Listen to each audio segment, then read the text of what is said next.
vous proposons ce soir de découvrir une très belle page de l'histoire de notre pays, celle qui concerne la solidarité et l'entraide entre nos militants anticolonialistes et révolutionnaires algériens et des humanistes antifascistes, antiracistes européens qui ont cru en la cause du peuple algérien et en l'indépendance de notre pays, l'Algérie, à l'instar d'un homme exceptionnel, un homme humaniste, un brave Italien qui s'appelle Enrico Mattei, une personne de grande valeur qui a permis aux deux pays, à l'Algérie et à l'Italie, d'écrire une très belle page dans leur histoire commune. Nous allons découvrir tout ça.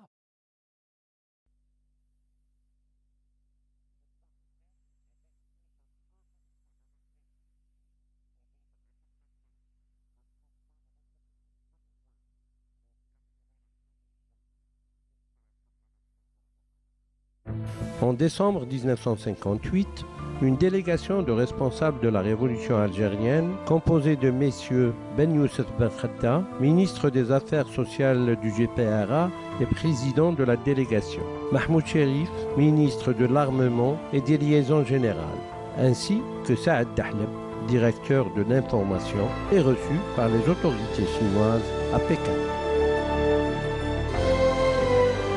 Au même moment, l'industriel italien Enrico Mattei et ses collaborateurs se trouvaient aussi à Pékin, pour des motifs sûrement différents.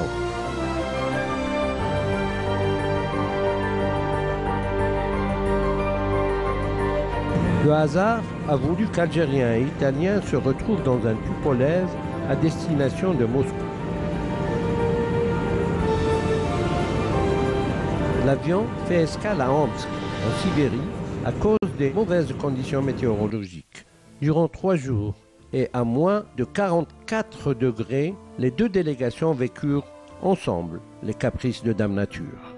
Saad Dahleb engagea la discussion avec Enrico Mattei, capitaine d'industrie et homme politique déjà connu. Les échanges furent intéressants et leur point de vue politique les rapprocha.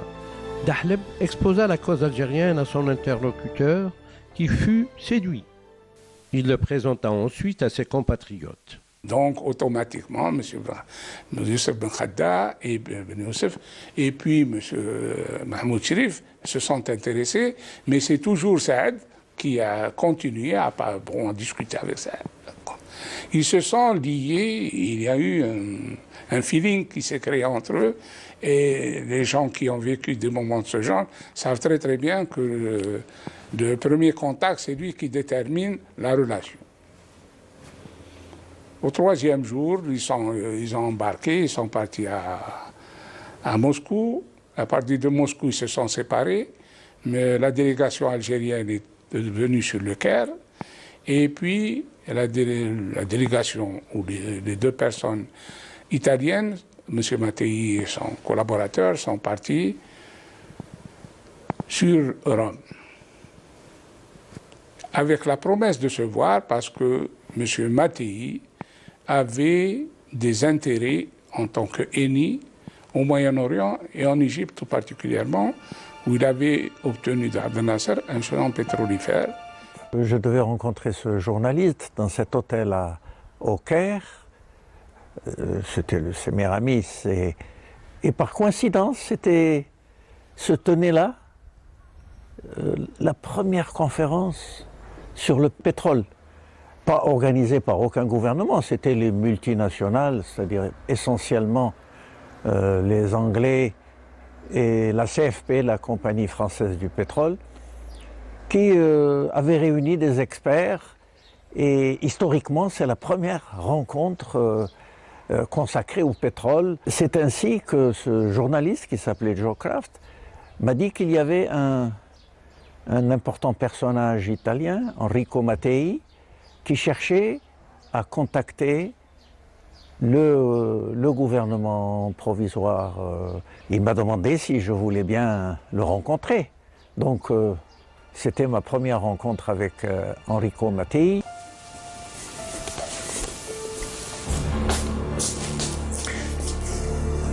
Ce que recherchait cet homme, c'était déjà discuter, déjà construire avec les responsables de l'Algérie combattante.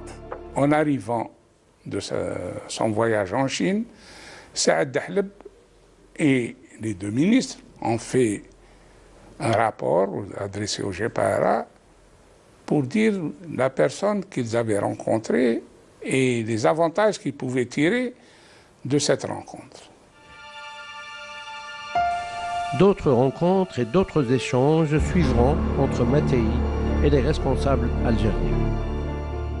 Il est revenu au Caire le 4 mars 1959. Après avoir été, comme je l'ai dit, reçu par Abdel Nasser, il téléphone à son ami, Saad Dahleb, on va le voir, et à ma grande surprise, je vois deux messieurs qui se jettent dans les bras l'un de l'autre. Ils commencent à discuter des relations, mais Saad Dahleb qui est capable de déstabiliser beaucoup de gens. Reproche à Mattei, tu me considères comme ton ami et ton frère, et tu vas voir Abdel Nasser avant de me voir. Il faut vraiment être Saad Dahleb pour parler d'un tel langage. Puis après, il parle de relations entre l'Algérie, ce que Mattei peut donner comme aide à l'Algérie. Mattei avait un avantage, c'est qu'il était un résistant contre l'occupation allemande durant la Deuxième Guerre mondiale. Et à ce titre, il avait des sentiments pour tous ceux qui avaient envie de libérer leur pays. C'est le cas en ce qui concerne la révolution algérienne. À l'indépendance de l'Italie, ou à la libération de l'Italie, il s'est retrouvé avec des gens qui étaient avec lui au maquis, et qui est Giovanni Granchi, qui était président de la République, Amintore Fanfani, qui était Premier ministre et ministre des Affaires étrangères, qui lui ont facilité les choses. Et il avait toute une sorte d'idée, de philosophie peut-être, des vies très précises. Et cette philosophie des vies qui était devenue de plus en plus précise pendant les années de la résistance, il avait aussi des charges de responsabilité dans la résistance italienne, s'est traduit dans sa politique pétrolière et dans sa politique tout court. Ce que je veux dire, c'est que Mattei lui-même dit que le pétrole n'est pas une ressource comme les autres, le pétrole est une ressource politique. Après la Seconde Guerre mondiale, Mattei se voit confier la mission de liquider l'AGIP, une compagnie nationale italienne créée par Mussolini en 1927 pour porter les intérêts pétroliers et gaziers du pays. Cette liquidation, toute la classe politique italienne la souhaite, non seulement pour solder le passé fasciste, mais aussi en raison des résultats médiocres de l'entreprise. Enrico Mattei décide non seulement de conserver l'AGIP, mais encore la maintenir dans le giron de l'État afin d'en faire un instrument privilégié pour le développement et l'indépendance énergétique du pays. Le gouvernement démocrate chrétien d'Alcide de Gasperi, ami et soutien d'Enrico Mattei, donne un coup d'accélérateur au développement du secteur énergétique en créant le groupe Eni, auquel sont affiliés l'AGIP et plusieurs sociétés pétrolières créées ou acquises.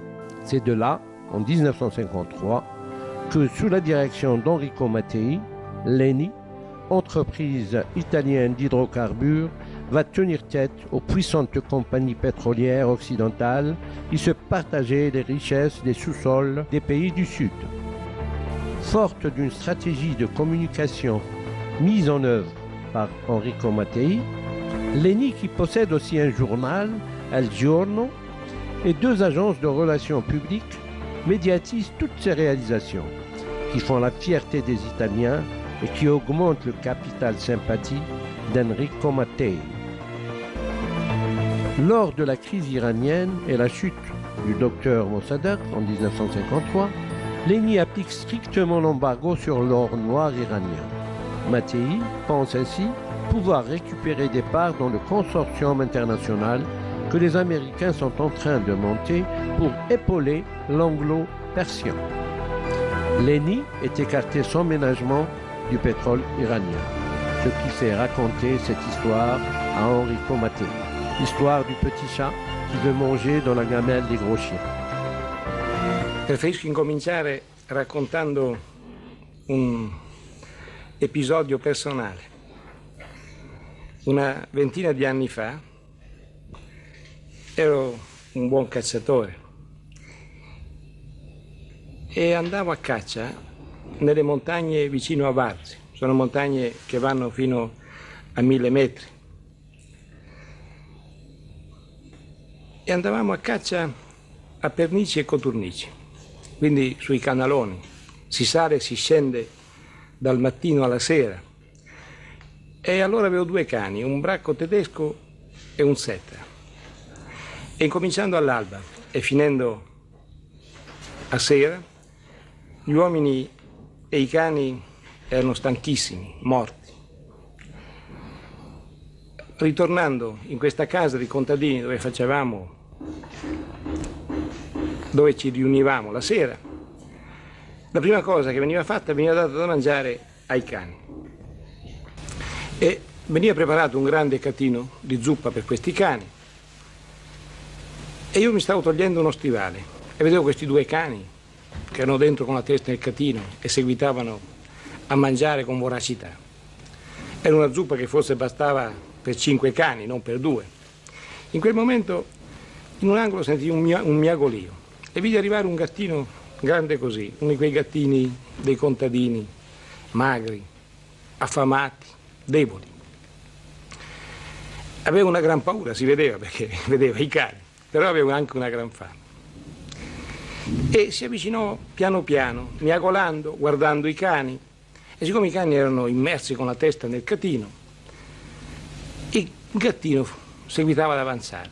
Arrivò sotto il catino, guardò ancora i cani, fece un miagolio, i cani erano dentro che mangiavano, e con uno zampino lo appoggiò all'orlo del catino. Il bracco tedesco gli diede un colpo, lanciando questo gattino a 3 o 4 metri di distanza, con la spina dorsale rotta. Il gattino visse qualche minuto e morì. Questo episodio mi fece una grande impressione e l'ho sempre ricordato, specialmente in questi anni. E siamo stati il gattino per i primi anni, avendo contro una massa di interessi paurosa. Contro di noi si è sollevata una polemica terribile e abbiamo seguitato a lavorare, a rafforzarci, cercando di non farci colpire. Il tentativo era o di soffocarci o di lasciarci deboli. Le chaton italien est désormais décidé à se tailler sa route par ses propres moyens. Dès la fin des années 50, il édifie en Italie plusieurs usines pétrochimiques et tisse sur le territoire un réseau de gazoducs à partir des gisements de la plaine du Pô.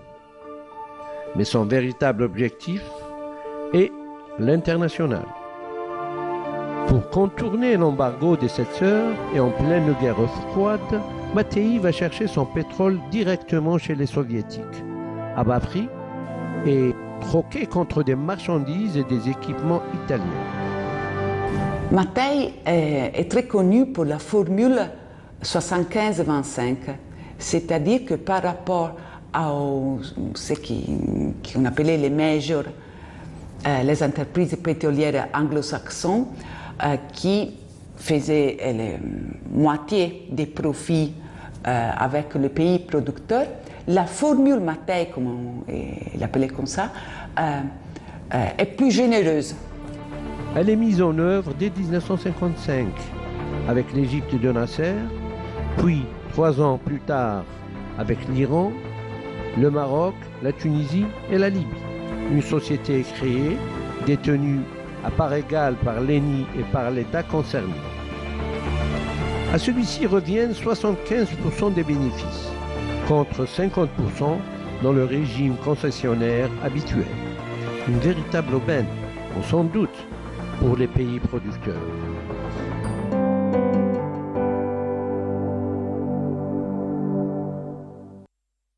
Dans une note confidentielle de 1955, l'ambassade des États-Unis à Rome écrit « Ambitieux, le patron de l'ENI l'est à n'en pas douter.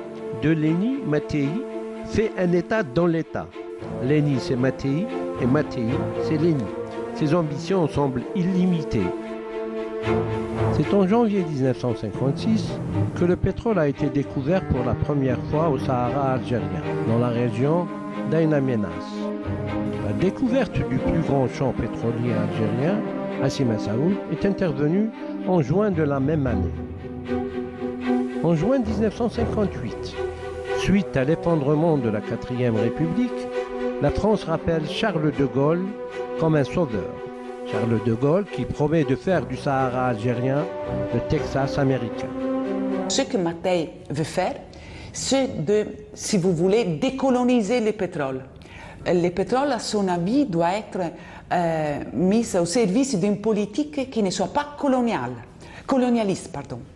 Et ce que veut Mattei, c'est une participation des États qui ont la ressource pétrolière. Et ce n'est pas seulement une question de, de sensibilité de Mattei pour ce qui concerne la nécessité de la libération des peuples, c'est aussi une question pratique. Mattei estime qu'il faut fonder de nouvelles relations entre l'Occident, les pays de l'Europe, pas seulement l'Italie, mais les pays européens qui ont besoin des ressources pétrolières et les pays arabes qui ont le pétrole. C'est ce type d'accord que Mattei propose aux Algériens du FLN, à condition bien sûr que le pays conquiert son indépendance. Ce que veut Mattei, c'est une collaboration paritaire. Et c'est intéressant ça, parce que c'est la première fois qu'on parle de ça en matière pétrolière. Et c'est pour ça que Mattei est considéré une sorte d'hérésie dans le monde pétrolier et la diplomatie française, notamment, regarde Mattei comme une sorte de, on le dit à l'ambassadeur italien à Paris, bête noire. Mattei è la bête noire du Quai d'Orsay. Quando si parla di lei in Francia, dal generale de Gaulle in giù, si dice che lei è un pericoloso nemico, un nemico che pensa di rovinare gli interessi francesi in Algeria. Arabo. Io sono italiano, non sono francese, rappresento un ente dello Stato, perciò ho il dovere di svolgere in questo settore una politica che coincida con i nostri interessi nazionali. Noi abbiamo bisogno del petrolio arabo. A causa dell'Algeria, voi con gli arabi siete ai ferri corti. Ecco perché il nostro punto di vista sull'Algeria non può essere quello dei francesi.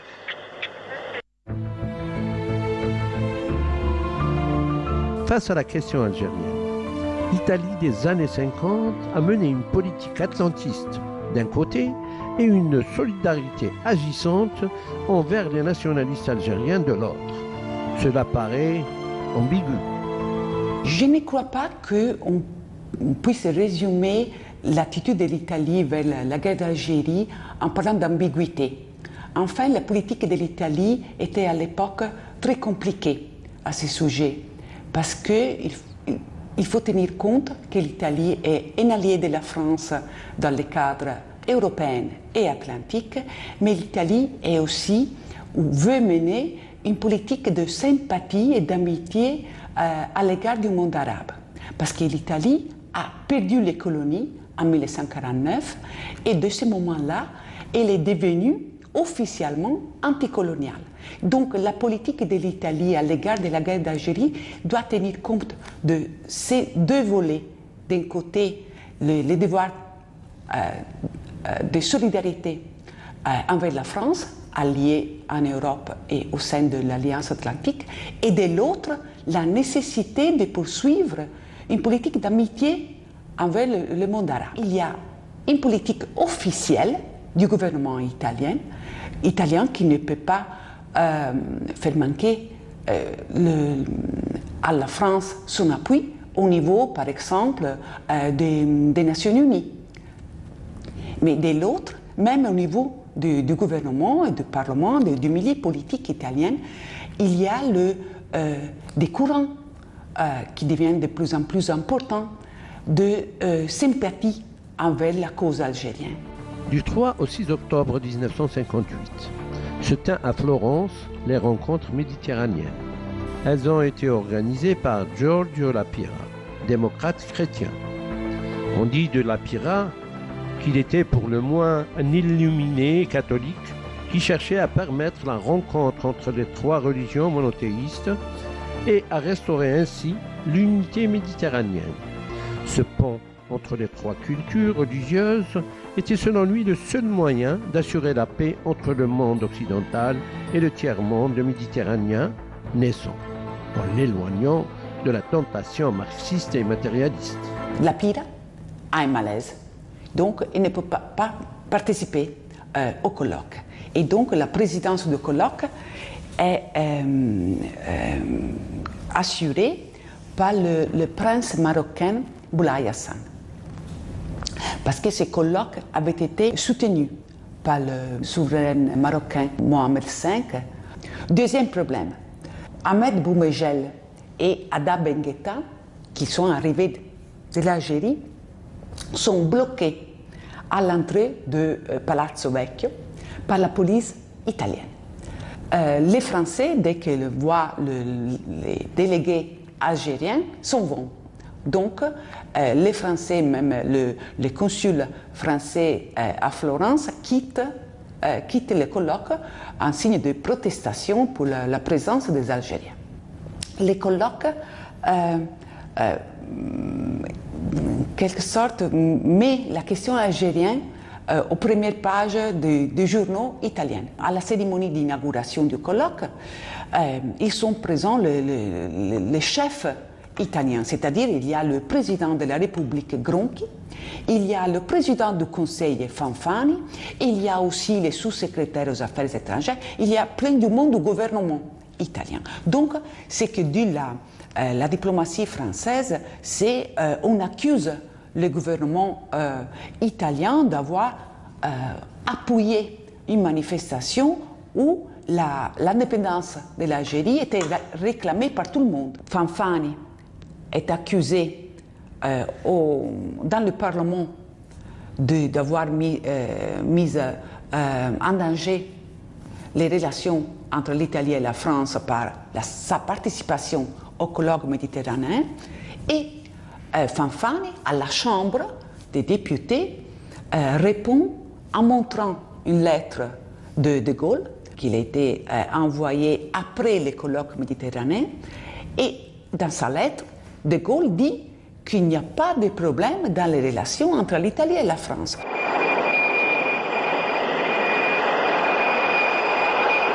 Insomma, signor Mattei, la si accusa di ingerirsi prepotentemente nel gioco politico internazionale, soprattutto in Africa settentrionale, con la scusa che lì c'è il petrolio. Chi si occupa di petrolio fa politica estera precisamente.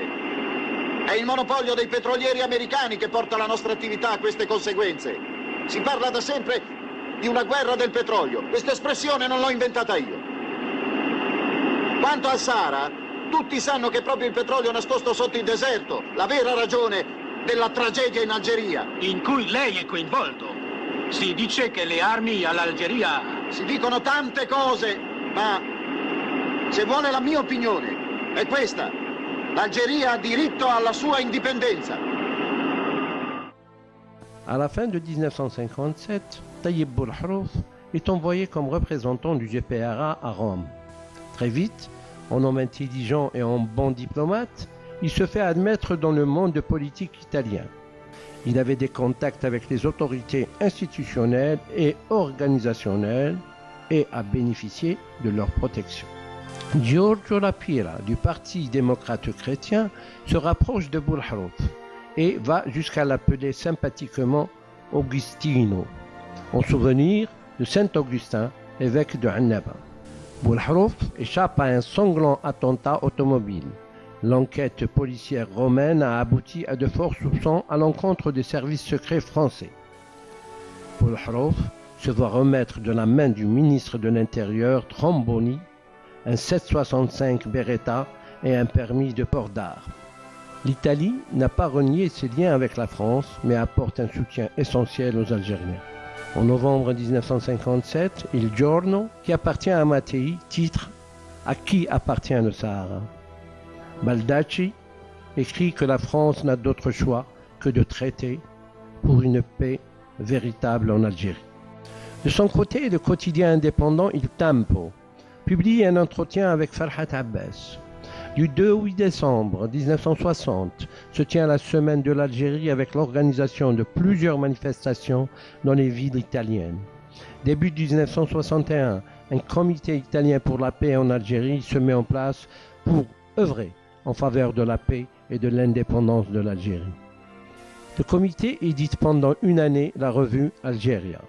Dans la galerie des personnalités qui ont contribué à renforcer les liens avec l'Algérie en armes figurent les différents présidents du Conseil, Amentore Fanfani, et la cheville ouvrière, le député maire de Florence, Giorgio La Pira. Enrico Mattei mobilisa la classe politique italienne en faveur de la cause algérienne, si bien que l'Italie devint le pays européen où le FLN avait le plus de facilité et de soutien pour déployer son action politique et diplomatique. Dahoul Qabliya, ancien du Malg, évoque un point essentiel, la souveraineté totale du futur État algérien sur toutes les richesses minières du sol et du sous-sol. Il poursuit. Le soutien d'Enrico Mattei fut déterminant à cette phase. Il mit en relation son plus proche collaborateur, Mario Pirani, qui s'installa à Tunis pour la circonstance sous une couverture de journaliste, avec Abdelhafiz Boussouf, Krim Belkacem, Mohamed Ben Yahya, pour la gestion des questions politiques liées aux relations euro-méditerranéennes et les questions techniques avec les membres du MALG chargés du dossier des hydrocarbures, Mohamed Khalladi, Reda Rahal, Qasdi Melbah, Mahmoud Hamra Kroua. Au cours de la reprise officielle des négociations russes, à partir du 11 février 1962, la surprise de la délégation française fut totale face à l'argumentaire de la délégation algérienne sur ce dossier. L'expérience pratique d'Enrico Mattei et ses conseils avisés inspirèrent grandement le groupe de travail algérien dans la définition des grands axes d'une stratégie de négociation, à même d'apporter à l'Algérie les solutions les plus avantageuses pour l'exploitation des richesses pétrolières du sous-sol saharien.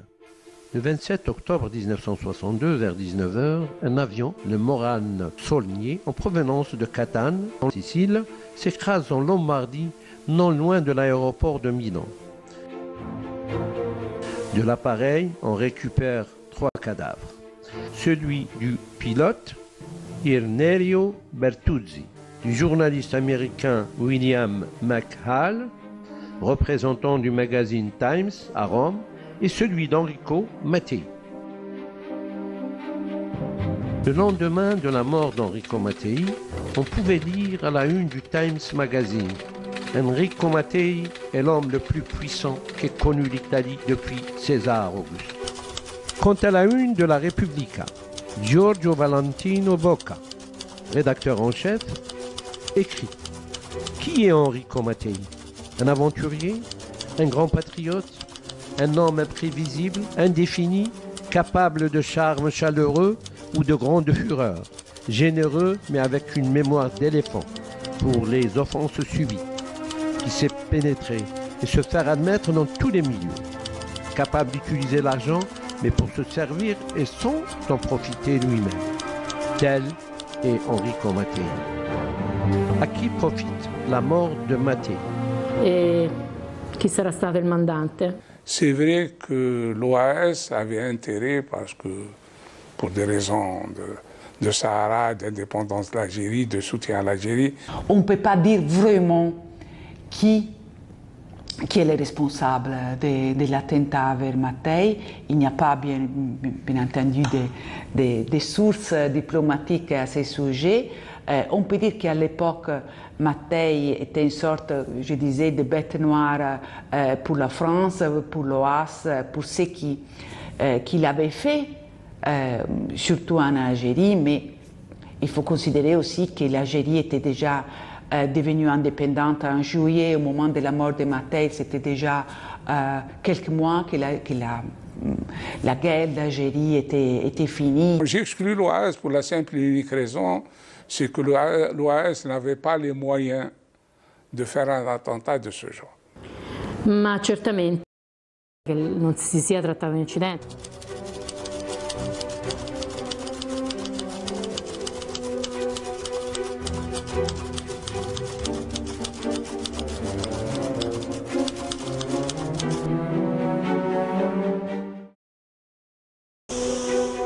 En février 1971, l'Algérie indépendante nationalise son pétrole et son gaz.